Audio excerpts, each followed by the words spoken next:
താങ്കൾക്ക് കേരളത്തിലെ 14 ജില്ലകളിലും താങ്കൾക്ക് വേണ്ടി പ്രവർത്തിക്കുന്ന സ്ലീപ്പിംഗ് സെൽസ് മാഫിയയുടെ ഭാഗമായി, നെക്സസിന്റെ ഭാഗമായി കർണാടകയിൽ ഇരുന്ന് നിയന്ത്രിക്കാനുണ്ട് എന്ന് പറഞ്ഞാൽ നിഷേധിക്കാനാകും. നിങ്ങളൊക്കെ സ്മാർട്ടാണ്, നിങ്ങളൊക്കെ നല്ല ജേർണലിസ്റ്റുകളാണ്, അതുകൊണ്ട് നിങ്ങളൊക്കെ അന്വേഷിക്കുന്നുണ്ട് പലതും. ഇപ്പോൾ തെറ്റു പറയാൻ പറ്റില്ല. താങ്കളെ ഒരു ഹിന്ദു തീവ്രവാദി എന്ന് വിളിക്കുന്നതിൽ ഒരു സന്യാസിക്ക് ആരുടെയും ഒരു കൺസേൺ വേണ്ട ഒരു കാര്യം ചെയ്യാൻ. താങ്കൾ കളം മാറ്റി കളിച്ചിരിക്കുന്നു. കേരളത്തിൽ പണ്ട് തോക്കുസ്വാമി എന്ന് പറഞ്ഞ ട്രോൾ മെറ്റീരിയൽ അല്ല, അവിടെ നിന്നുകൊണ്ടൊരു മുഖംമൂടി അണിഞ്ഞുകൊണ്ട് താങ്കൾ കർണാടക, മഹാരാഷ്ട്ര അല്ലെങ്കിൽ നോർത്ത് ഇന്ത്യ ബേസ് ചെയ്തിട്ട് ഒരു നെക്സസ് ആയി മാറിയിരിക്കുന്നു എന്നാണ് പറയുന്നത്. അത് നിഷേധിക്കുമോ? നെക്സസ് ഇതൊക്കെ നിങ്ങൾ ഇങ്ങനെ അല്ല, പലതരത്തിലുള്ള നെക്സസ് ഉണ്ട്. ഞാനത് വിശദമാക്കി പറഞ്ഞാൽ താങ്കൾ ഒരു മാഫിയയുടെ ഭാഗമാണ്. താങ്കൾ അവിടുത്തെ പൊളിറ്റിക്കൽ പെൻട്രേഷൻ, മണി ലോണ്ടറിങ്, അതേപോലെ തന്നെ ബിസിനസ് പെൻട്രേഷന്റെ വേണ്ടിയിട്ടുള്ള ഒരു ടീമിനെ കർണാടക ബേസ് ചെയ്ത് ഉണ്ടാക്കിയെടുത്തിട്ടുണ്ട്. അത് കേരളത്തിലും പലർക്കും വേണ്ടി വർക്ക് ചെയ്യുന്നുണ്ട്. മറ്റൊരു കാര്യം, താങ്കൾക്ക് കേരളത്തിലെ 14 ജില്ലകളിലും താങ്കൾക്ക് വേണ്ടി പ്രവർത്തിക്കുന്ന സ്ലീപ്പിംഗ് സെൽസ് മാഫിയയുടെ ഭാഗമായി, നെക്സസിന്റെ ഭാഗമായി കർണാടകയിൽ ഇരുന്ന് നിയന്ത്രിക്കാനുണ്ട് എന്ന് പറഞ്ഞാൽ നിഷേധിക്കാനാകുമോ? നിങ്ങൾ ഇത് എന്തെന്ന് ഇവിടുത്തെ പോലീസിനൊന്നും കിട്ടാത്ത വിവരമാണോ നിങ്ങൾക്ക് കിട്ടുന്നത്? അല്ല, ഞാൻ പറഞ്ഞ കാര്യത്തെ പറ്റി താങ്കൾ.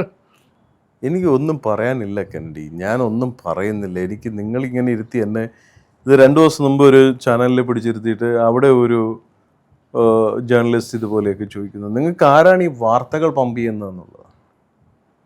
നിങ്ങളൊക്കെ സ്മാർട്ടാണ്, നിങ്ങളൊക്കെ നല്ല ജേർണലിസ്റ്റുകളാണ്, അതുകൊണ്ട് നിങ്ങളൊക്കെ അന്വേഷിക്കുന്നുണ്ട് പലതും. പക്ഷേ ഇപ്പൊ എന്നെ ഇവിടെയൊക്കെ കൊണ്ട് ഞാനൊരു ആത്മീയമായിട്ടൊരു സൈഡ് വഴി ഞാൻ പോകാനാകും. അതിൽ തന്നെ മറ്റൊരു ചോദ്യം, താങ്കൾ ഒരു ഘട്ടത്തിൽ സംസ്കാരം അല്ലെങ്കിൽ താങ്കളുടെ സ്വത്വവാദം ഉയർത്തിക്കൊണ്ട് വന്നിരുന്നെങ്കിൽ താങ്കൾ ഇപ്പോൾ കാഷായം വിട്ടൊരു ക്രിമിനൽ ആണെന്നുള്ള ചർച്ചകൾ സോഷ്യൽ മീഡിയയിൽ ഉയർന്നുണ്ട്. അതിനെപ്പറ്റി ക്രിമിനൽ ആണെന്ന് പറഞ്ഞാൽ എനിക്ക് വിഷമമൊന്നുമില്ല. കാഷായം, അതായത് ഒരു മുഖംമൂടിയാണ് കാഷായ വേഷം. എനിക്ക് മുഖംമൂടിയാണോ? ശരി, അങ്ങനെ മുഖംമൂടി ഒരു ബ്ലെൻഡ് ആണെന്ന് പറഞ്ഞാൽ എനിക്ക് മുഖംമൂടി അണിയേണ്ട ആവശ്യമൊന്നുമില്ല. ഞാൻ ചെയ്യുന്നതൊക്കെ ചെയ്തത് ഞാൻ എഴുതി വെച്ചും പറഞ്ഞിട്ടും തന്നെ ചെയ്തിട്ടുള്ളൂ. പരമശിവൻ ചെയ്ത കാര്യങ്ങൾ അങ്ങനെയാണെങ്കിൽ നിങ്ങൾ പരമശിവനെയും കൃഷ്ണനെയൊക്കെ ക്രിമിനലാണെന്ന് പറഞ്ഞു, അങ്ങനെ ഞാനും ക്രിമിനൽ തന്നെയാണ്. എൻ്റെ രാജ്യത്തിനെയും എൻ്റെ സംസ്കാരത്തെയും ഇവിടുത്തെ നിരപരാധികളെയും ആക്രമിച്ചാൽ, ഇവിടുത്തെ നിയമത്തെ അനുസരിക്കാതെ പ്രവർത്തിച്ചാൽ ഞാൻ ക്രിമിനലാവും ചിലപ്പോൾ. അല്ലാതെ ഒരു പാവപ്പെട്ടവൻ്റെ ആമാശയത്തിനകത്ത് കൈയിട്ട് വാരാനോ, ഒരു നിരപരാധിയെ കൊല്ലാനോ, ഒരു പെണ്ണിനെ ബലാത്സംഗം ചെയ്യാനോ, രാജ്യദ്രോഹം ചെയ്യാനോ ഒന്നും ഭദ്രാനന്ദൻ്റെ ആൾക്കാരും പ്രവർത്തിക്കില്ല. എന്നാൽ ഇതിനൊക്കെ ഓപ്പോസിറ്റായിട്ട് പ്രവർത്തിക്കുന്നവർക്കെതിരെ നമ്മൾ ക്രിമിനലാവും. അതിൽ ക്രൈം എന്ന് പറഞ്ഞാൽ ഇപ്പോൾ പോലീസ് ക്രൈം ചെയ്യുന്നില്ലേ, അടി കൊടുക്കുന്നത് ക്രൈം തന്നെയാണ്, പ്രതികരിക്കും. പിന്നെ നിങ്ങൾ ഉദ്ദേശിക്കുന്ന ക്രൈം എന്ന് പറയുന്നത് എന്താണ്? ഇപ്പൊ കാവി ഇട്ട് കഴിഞ്ഞാൽ വെറുതെ വിണ്ടാതെ പഴംപൊരിയും തിന്ന് അല്ലെങ്കിൽ വെറുതെ വീട്ടിൽ. അങ്ങനെ ഒരു നോർമൽ ചോദ്യം ചോദിക്കില്ല. സന്യാസിക്ക് എന്തിനാണ് പൈസ എന്നുള്ള ഒരു സോക്കോൾഡ് ചോദ്യം ഒന്നും ഞാൻ ചോദിക്കുന്നില്ല. സന്യാസിക്ക് പൈസ മാത്രമല്ല, സന്യാസിക്ക് ആയുധം എന്താണെന്നും ചോദിക്കും. നമ്മൾ അടിച്ചാൽ തിരിച്ചടിക്കും കെന്നഡി, നമ്മൾ അടിച്ചാൽ തിരിച്ചടിക്കും. കാരണം നമ്മൾ അടിച്ച് വളർന്ന ഒരു പരമ്പരയാണ് നമുക്കുള്ളത്. നമ്മൾ അടി കൊണ്ടുകൊണ്ട് പോയ ഇത് നമ്മുടെ പരമ്പരയ്ക്കില്ല. നിങ്ങൾക്ക് എന്തൊക്കെ വേണ്ടത്? ആക്ച്വലി നിങ്ങൾക്ക് എന്താ വേണ്ടത്? ഇവിടെ ഹിന്ദുക്കളെ ആക്രമിക്കുമ്പോൾ മിണ്ടാണ്ടിരുന്ന് കൊള്ളണം. അല്ല, അങ്ങനെ പറഞ്ഞില്ല. താങ്കൾ ഇതൊക്കെ ഏൽപ്പിച്ചിരിക്കുന്നത് ആരാണ്? അജണ്ട ഉണ്ടോ? എന്നെ ആരും ഒന്നും ഏൽപ്പിച്ചിട്ടില്ല. ഞാൻ ഒന്നുമല്ല, ഒന്നിന്റെ ഭാഗവുമല്ല. താങ്കൾ പറഞ്ഞു, അതായത് ഒരു കാലഘട്ടത്തിൽ ഇവിടുത്തെ ക്രിസ്ത്യാനിയുടെ മറ്റൊരു വെർഷൻ താങ്കൾക്ക് കാണാൻ കഴിഞ്ഞു. അവർ ധ്വംസനം നടത്തുന്നവരാണ്, വേട്ടയാടിയവരാണ്. എന്നെ വേട്ടയാടി, എൻ്റെ അനുഭവമല്ലേ. ഞാൻ വേട്ടയാടെന്ന് പറയുന്നല്ലേ, എൻ്റെ അനുഭവമല്ലേ ഞാൻ പറഞ്ഞു. ഇവിടുത്തെ പോലീസിൽ പരാതി വരെ ഞാൻ കൊടുത്തിട്ടുണ്ടായിരുന്നല്ലോ. ഞാൻ തേവര സ്റ്റേഷനിൽ പരാതി കൊടുത്തിട്ടുണ്ടായിരുന്നല്ലോ. ഇവിടുത്തെ ACPക്ക് പരാതി കൊടുത്തില്ല, കമ്മീഷണർക്ക് പരാതി കൊടുത്തിട്ടുണ്ടായിരുന്നല്ലോ. ജീവിതത്തിൽ നടന്ന ഒരു ഒറ്റപ്പെട്ട സംഭവം എനിക്കായാലും താങ്കൾക്കായാലും ആ സംഭവം വെച്ച് സമൂഹത്തിന്റെ പരിച്ഛേദനത്തെ അങ്ങനെ കാണാൻ കഴിയുമോ? അതിപ്പോൾ ഏത് ഇതര മതവിശ്വാസികളാണെങ്കിലും അവരെ ചേർത്ത് നിർത്തേണ്ടതല്ലേ? അതിലൊരു നെഗറ്റീവ് പ്രൊപ്പഗണ്ട അല്ലെങ്കിൽ നെഗറ്റീവ് സന്ദേശമാണോ കൊടുക്കാനുള്ളത്? ഞാൻ ഒരു കാര്യം ഞാൻ പറയാം. ആത്മീയത വേറെ, മതം വേറെ എന്ന് ഞാൻ ആദ്യമേ പറഞ്ഞിട്ടുണ്ട്. തീർച്ചയായും ഞാൻ മതവിശ്വാസങ്ങൾക്ക് ഒന്നും ഞാൻ ആരുടെ മതത്തിന് ചെന്ന് തോണ്ടാൻ പോകുന്നില്ല. അവരുടെ വിശ്വാസത്തിൽ അവർ പോട്ടെ. പക്ഷേ എൻ്റെ വീട്ടിനകത്ത് കയറി എൻ്റെ ആൾക്കാരെ മതപരിവർത്തനം നടത്താൻ വന്നാൽ ഞാൻ ചോദിക്കും, ഞാൻ പ്രതികരിക്കും. അവർ ഇതിൽ നിന്നും ബെറ്റർ ആയിട്ടുള്ള സാധനമാണ് അവരുടെ എന്ന് പറയുമ്പോൾ ഞാനത് ചോദിക്കും, അതിൽ നിന്നും ബെറ്റർ ആയിട്ടുള്ള എന്താ വിത്ത് എവിഡൻസ് പറയൂ. ജാർഖണ്ഡിൽ പോയി നിൽക്കുന്ന സമയത്ത് അവിടെ കണ്ട ഒരു കാഴ്ച പറഞ്ഞു തരട്ടെ. അവിടുത്തെ ട്രൈബ്സ് ഇന്ന് പ്രാർത്ഥിച്ചുകൊണ്ടിരിക്കുന്ന സമയത്ത് അവരുടെ അടുത്ത് പറഞ്ഞു, നിങ്ങൾ ഈ കല്ലിലുള്ള വിഗ്രഹത്തെ ഒന്നും ആരാധിക്കരുത്, ഇതിലൊന്നും ശക്തിയില്ല എന്ന് പറഞ്ഞു. അവിടുത്തെ ആ കല്ലിലുള്ള ഒരു ദേവതേനെ എടുത്ത് വെള്ളത്തിലിട്ട് കാണിച്ച് താന്നു പോകുന്നത് ശക്തിയില്ലാത്തതെന്ന് പറഞ്ഞു, ഈ മതപരിവർത്തനത്തിൻ്റെ പേരിൽ വന്നിട്ട്. ആ സമയത്ത് ശക്തിയുള്ളത് വെള്ളത്തിൽ പൊങ്ങിക്കിടക്കുമെന്ന് പറഞ്ഞു. എന്നിട്ട് കുരിശിനെ എടുത്തിട്ട് കൊടുത്തു. അപ്പോൾ കുരിശ് തടിയായതുകൊണ്ട് പൊങ്ങിക്കിടന്നു. ഈ വിദ്യാഭ്യാസ കുറവുകളുണ്ട് ഈ പാവപ്പെട്ട നമ്മുടെ സഹോദരങ്ങൾ അയ്യോ അത് വിശ്വസിച്ച് എഴുതുകൊണ്ട് വന്നപ്പോൾ നമ്മുടെ ഒരു സന്യാസി എന്ത് ചെയ്തു? ഹിന്ദുസത്തിൻ്റെ അവസാനത്തെ ഇതെന്ന് അഗ്നി പരീക്ഷണമാണ്.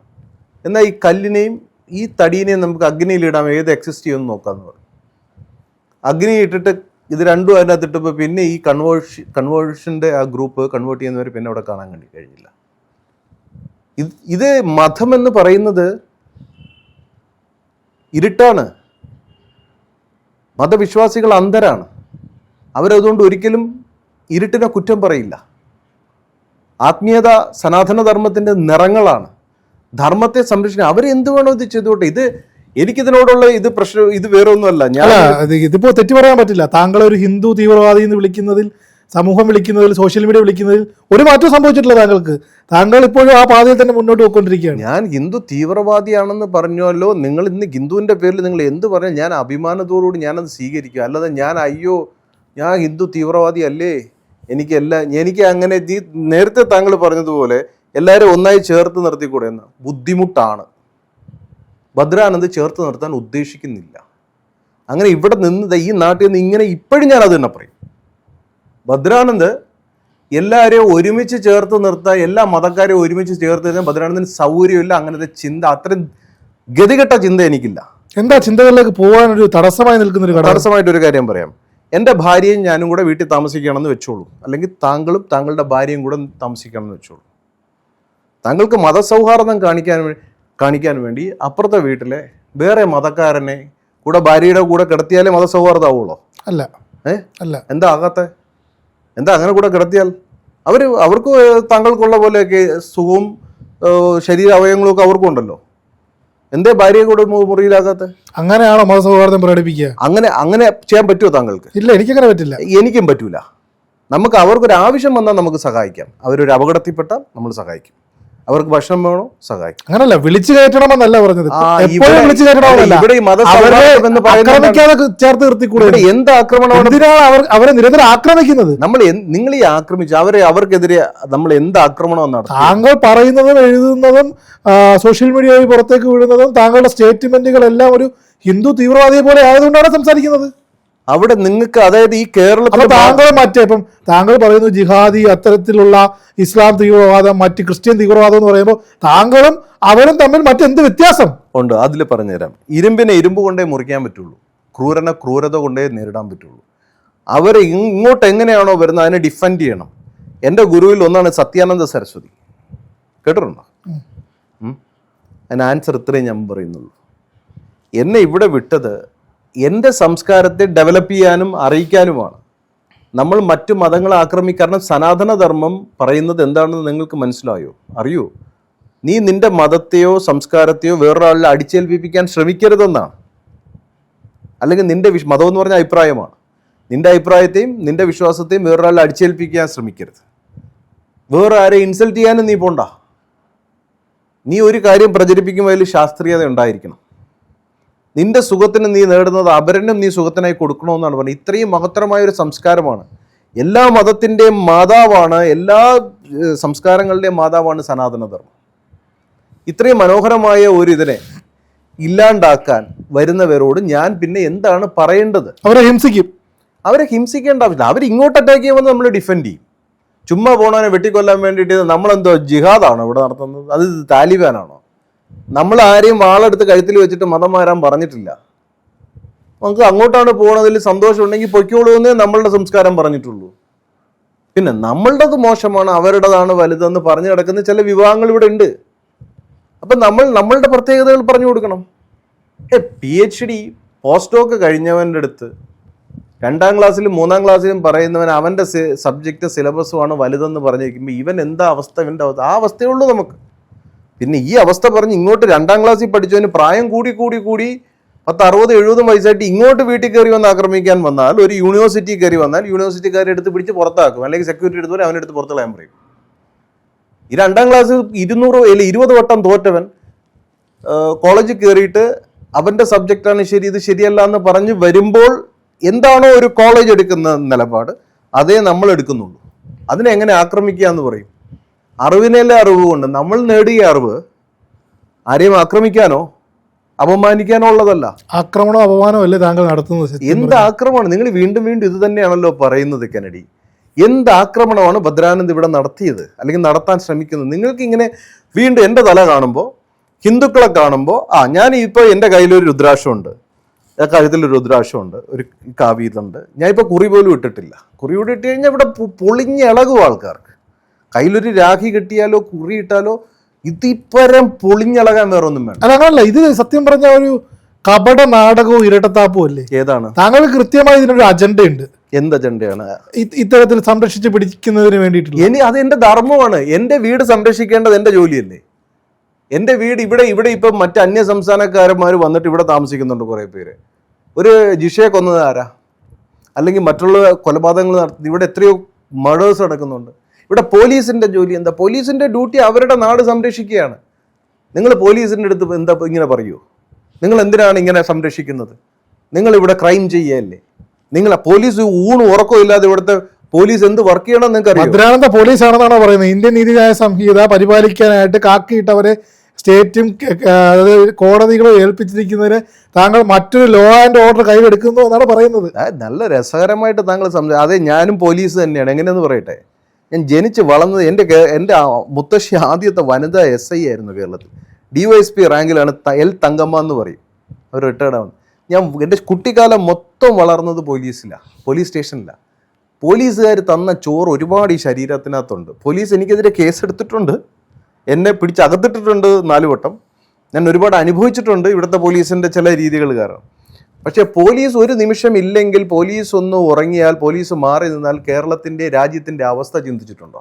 സമാന്തര പോലീസിംഗ് ആണ് നടത്തുന്നത്. സമാന്തര പോലീസ് അല്ല, അത് മറ്റേ ഈ പറയുന്ന പോലെ നിങ്ങൾ കാണുന്ന പോലെ ഈ റോട്ടിൽ കിടന്ന ആൾക്കാരെ അടിക്കണം. അത് എന്ത് പോലീസിംഗ് എന്നാ അതിന് പറയുന്നത്? സദാചാര പോലീസിംഗ്. ഞാൻ സദാചാര പോലീസ്. ഞാൻ ആ പോലീസിംഗ് ഉദ്ദേശിച്ചു. ഒരു സന്യാസിയുടെ ജോലി എന്താണ്? ഒരു കാവി ഇട്ടവൻ, കാക്കി ഇട്ടവൻ, കതറിട്ടവൻ, അവന് ഒരേപോലെ തന്നെ ഉത്തരവാദിത്തങ്ങളുണ്ട്.